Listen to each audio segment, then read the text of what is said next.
कुछ दिनों पहले हमारे फाइनेंस मिनिस्ट्री ने नेशनल एसेट मोनेटाइजेशन पॉलिसी को अनाउंस किया। इसके अनाउंस होते ही कई मीडिया सेक्शंस के अंदर इसे पॉजिटिव और नेगेटिव दोनों आउटलुक्स के साथ में देखा गया है।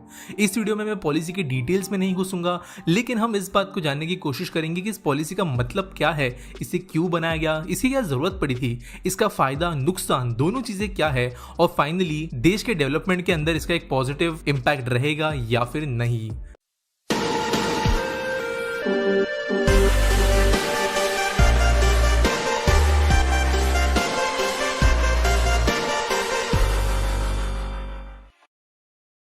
इस वीडियो के अंदर हम कुछ पर्टिकुलर पॉइंट्स के बारे में बात करेंगे। सबसे पहले एसेट मोनेटाइजेशन का मतलब क्या होता है ये जानने की कोशिश हम करेंगे, कुछ इसके एग्जांपल्स देखेंगे। आज के डेट में भारत के अंदर किस तरीके से एसेट मोनेटाइजेशन का उपयोग गवर्नमेंट कर रही है उसके बारे में हम जानेंगे। इसके बाद में हम जानने की कोशिश करेंगे कि ये गवर्नमेंट को करने की जरूरत क्यों पड़ी, क्या ये कोई मजबूरी थी या फिर आगे फ्यूचर में देखते हुए इन चीज़ों को किया जा रहा है, इन चीज़ों के बारे में हम जानेंगे। इसके बाद में हम ये देखेंगे कि करेंटली क्या प्लान सामने रखा गया है नेशनल मोनेटाइजेशन पॉलिसी के अंदर, और फाइनली इसके प्रोस और कॉन्स, फायदे या नुकसान दोनों चीजों के बारे में हम जानेंगे। तो सबसे पहले जानने की कोशिश करते हैं कि एसेट मोनेटाइजेशन होता क्या है। एसेट यानी कोई भी संपत्ति जो कोई भी पर्टिकुलर इंडिविजुअल, कंपनी या गवर्नमेंट या कोई भी एंटिटी होल्ड करती है। जिस तरीके से प्रॉपर्टीज होती है, रियल एस्टेट के अंदर गोल्ड होता है, कोई पर्टिकुलर ऑब्जेक्ट होता है, कोई सर्विस होती है, और आज की डेट में जो डिजिटल पैकेट्स भी होते हैं डेटा के, वो भी एसेट्स कंसिडर हो सकते हैं। अब एसेट तो हमने समझ लिया, अब मोनेटाइजेशन का मतलब समझने की कोशिश करते हैं।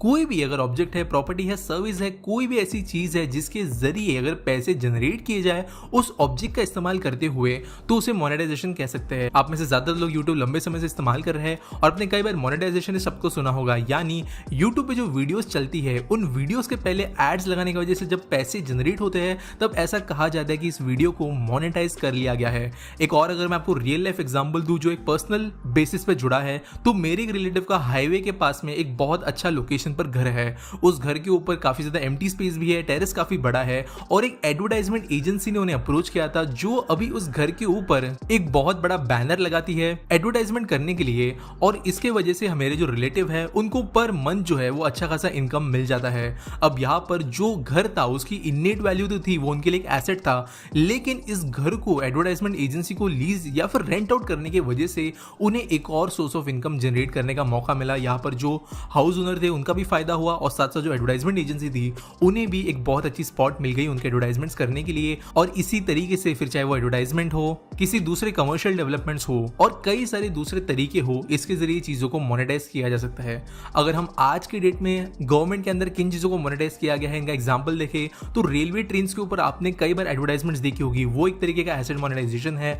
हमने रिसेंट में रेलवे को लैंड भी रिलीज करते हुए देखा है, जहां पर कुछ समय के लिए वो private commercial complexes, hospitals, hotels, इन जैसे जगहों के लिए जमीनें लीज कर रही है, और इसके जरिए अच्छा खासा रेवेन्यू उन ऐसे जगहों से कमा रही है जो वैसे कोई पैसा नहीं कमा रहे थे। अब अगले पॉइंट को समझने की कोशिश करते हैं कि आज ये अचानक से नेशनल मोनेटाइजेशन पॉलिसी की जरूरत क्यों पड़ी। तो दोस्तों आप सब जानते होंगे कि हमारे देश के अंदर फिलहाल एक बहुत बड़ा प्रोजेक्ट चल रहा है जिसका नाम है नेशनल इंफ्रास्ट्रक्चर पाइपलाइन, जो 111 लाख करोड़ रुपए की वैल्यू रखता है। इसके जरिए देश के अंदर अलग अलग इंफ्रा प्रोजेक्ट डेवलप करने की कोशिश की जाने वाली है, और देश के पूरी इंफ्रा को अपग्रेड करने का ये एक मेगा प्लान है। तो इसके अंदर ऑब्वियसली लाखों करोड़ रुपए की जरूरत गवर्नमेंट को पड़ने वाली है। अब गवर्नमेंट जो है वो कई सारे सोर्सेस के जरिए इस पैसों को जुटा रही है, लेकिन जो बन रहे एसेट्स है और करंट एसेट्स है गवर्नमेंट के पास में, इसके जरिए एक अच्छा खासा इनकम सोर्स गवर्नमेंट डेवलप कर सकती है।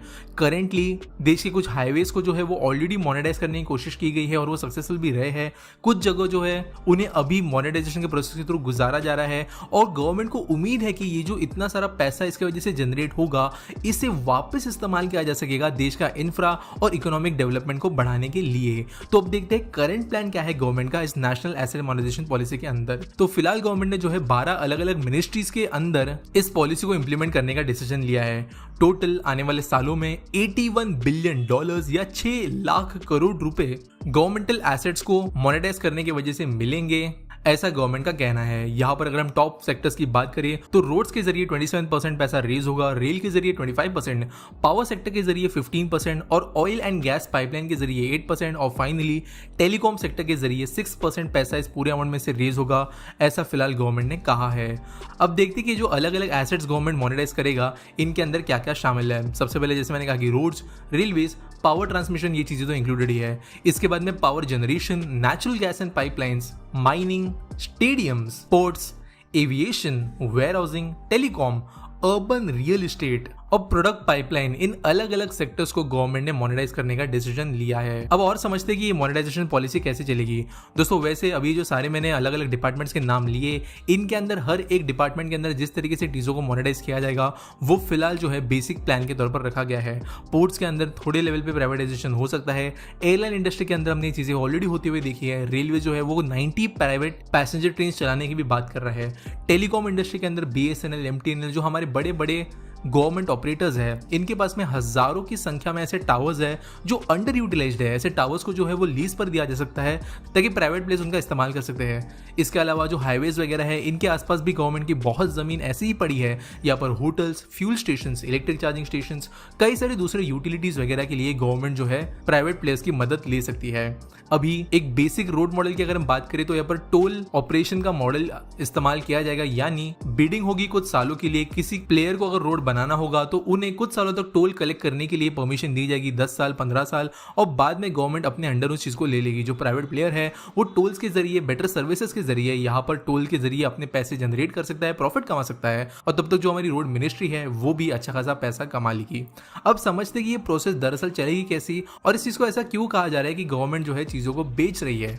अब यहाँ पर प्राइमरीली होगा ये कि प्राइवेट प्लेयर्स का इन्वॉल्वमेंट यहाँ पर सबसे बड़ा होगा।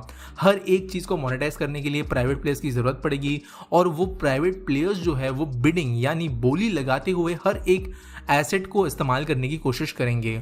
तो यहाँ पर कुछ कॉन्स भी आते हैं। अब नेगेटिव चीज़ों को समझते हैं इस पॉलिसी के बारे में। सबसे पहली बात यह है कि फिलहाल गवर्नमेंट ने जो नंबर्स रखे हैं ये फीजिबिलिटी स्टडीज की हिसाब से लिखे गए हैं, यानी ये कोई सेट नंबर नहीं है। ये सारी चीज़ें बिडिंग के जरिए होगी। अगर रेलवे ने कहा है कि वो XYZ जमीनों के जरिए 50,000 करोड़ रुपए रेस करेंगे, लेकिन बिड्स जो है वो 15-20 हज़ार करोड़ की लगती है प्राइवेट प्लेस के जरिए, तो वहां पर उतना ही पैसा रेज हो पाएगा, 50,000 तक वो पहुंच नहीं पाएगा। इसके बाद में ये बात सच है कि कई सारी चीज़ों के अंदर मोनेटाइजेशन होने की वजह से वहां का खर्च जो है इन टर्म्स ऑफ कंज्यूमर्स वो थोड़ा बढ़ सकता है, लेकिन इसमें से ज़्यादा चीज़ें ऑप्शनल होगी। जैसे प्राइवेट ट्रेन चलाई जाएंगी वो 100% थोड़ी ज़्यादा एक्सपेंसिव होगी करंट इंडियन रेलवे से, लेकिन ऑब्वियसली उसके बदले में सर्विसेज वगैरह भी मिलेगी। अब बात करें कुछ ऐसे ही दूसरे एग्जांपल्स के बारे में, तो यहाँ पर पब्लिक प्लेसेस को थोड़ा कैपिटलिज्म का टच मिलने की कोशिश हो सकती है। जैसे कि हमारे मेट्रो सिस्टम्स के अंदर कई सारे स्टॉल्स वगैरह ऑलरेडी रेंट आउट किए जाते हैं। जैसे गवर्नमेंट ने कहा कि जो स्टेडियम्स है, जो गवर्नमेंट ने बनाए हुए स्टेडियम्स है, इन्हें आगे जाकर इवेंट्स के लिए, फेस्टिविटीज के लिए, कॉन्सर्ट्स के लिए गवर्नमेंट लीज आउट करने की कोशिश करेगी। तो इसके वजह से हल्का सा कैपिटलिज्म यहाँ पर आएगा और इसके वजह से ओवरऑल नजरिया जो लोगों का जाता है वो ये है कि पैसे ज्यादा खर्च कराने की कोशिश हो रही है। लेकिन इसके अंदर बात रखने की जरूरत है, पहली बात ये सारी चीजें ऑप्शनल होगी, किसी को यहाँ पर जबरदस्ती नहीं की जाएगी। दूसरी बात, इन चीजों का जो फायदा होगा वो होगा इकोनॉमी में फिर से कैश फ्लो होना। और फाइनली अभी समझते हैं कि पॉजिटिव चीजें क्या होगी इसकी वजह से। सबसे मेन चीज जो गवर्नमेंट यहाँ पे करने की कोशिश कर रही है वो है एक साइक्लिक सिस्टम को जनरेट करना, जो कि एसेट्स को अपने आप मोनेटाइज करते हुए आने वाले फ्यूचर के प्रोजेक्ट्स को वो फंड कर पाए। यहाँ पर जैसे अभी सिंपल साइकिल की बात करें तो गवर्नमेंट ने एक एसेट बनाया, उसके लिए पैसे डाले, फिर उस एसेट को मोनेटाइज करिए जिसके जरिए आने वाले कई सालों तक पैसे जनरेट किए, फिर उस पैसों के जरिए और एसेट्स बनाए, फिर उसके बाद में उन एसेट्स को भी मोनेटाइज किया, फिर उन मोनेटाइजेशन के जरिए जो पैसे है उसके जरिए और ज्यादा गवर्नमेंट ने एसेट्स और इंफ्रा बनाया, और ये साइकिल कंटिन्यूसली चलता रहेगा। एटलीस्ट गवर्नमेंट कोशिश ये कर रही है कि कोई भी जो नया इंफ्रा प्रोजेक्ट है उसके अंदर एक अच्छी खासी अमाउंट जो है वो प्रीवियस या करंट इंफ्रा को ही मोनेटाइज करते हुए जुटा ली जा सके। ऐसा नेक्स्ट टू इम्पॉसिबल है करंट इकोनॉमिक्स के साथ में कि किसी एसेट को मोनेटाइज करने की वजह से 100% किसी अगले प्रोजेक्ट की रिकवरी हो जाएगी, लेकिन अच्छे खासे पैमाने पर फिर भी किसी प्रोजेक्ट के अंदर का पैसा जनरेट हो सकता है और लोन या फिर गवर्नमेंट के खजाने में से इस पैसों को निकालने के बजाय ऐसे सोर्सेस से लाना एक ज्यादा बेटर ऑप्शन है। इसके बाद में एक बहुत बड़ी चीज जो होगी वो ये है कि क्योंकि ये लाखों करोड़ में जाने वाला एक प्रोजेक्ट है तो इसका डायरेक्ट और इनडायरेक्ट इफेक्ट इकोनॉमी पे बहुत बड़ा होगा। लाखों करोड़ के हिसाब से पैसे जो है वो इकोनॉमी में फ्लो होंगे, जो कैश फ्लो होता है, जो ट्रांसफर्स होते हैं उनकी संख्या बढ़ेगी, अलग अलग तरीकों से लोगों की स्पेंडिंग बढ़ेगी, कंज्यूमेबल चीजें जो है वो ज्यादा एक्सेसिबली कंज्यूम होना शुरू होंगे, जो इकोनॉमी को ड्राइव करता है ऊपर की तरफ। और गवर्नमेंट को उम्मीद है कि ये यही चीज किक स्टार्ट करेगी। उम्मीद करता हूँ ये वीडियो मैं आपको समझा पाया हूँ। अगर वीडियो अच्छी लगी होगी तो लाइक शेयर सब्सक्राइब करना, कमेंट्स में मुझे बता सकते हो कि नेक्स्ट वीडियो आपको किस टॉपिक पर चाहिए। मिलेंगे अगले वीडियो में।